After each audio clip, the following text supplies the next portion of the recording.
আসসালামু আলাইকুম প্রিয় ভাই ও বোনেরা, আমার নাম মোহাম্মদ নাজমুল হাসান। আমি আমার জীবনের প্রথম সফলতার উদ্দেশ্যে আমি বিশ্ববিখ্যাত কোম্পানি ডিএক্সএন এর সাথে পদযাত্রা শুরু করেছি। এই কোম্পানি আস্থার সাথে সারা বিশ্বের ডিএক্সএন এর মানসম্মানিত প্রোডাক্ট সবার কাছে পৌঁছে দিচ্ছে। আপনারাও চাইলে আমার থেকে এই প্রোডাক্ট গুলো সংগ্রহ করতে পারেন।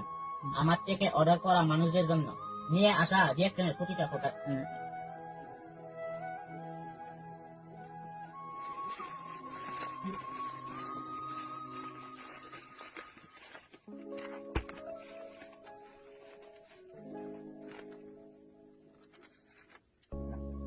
মানসম্মানিত সাফাতা, মানসম্মানিত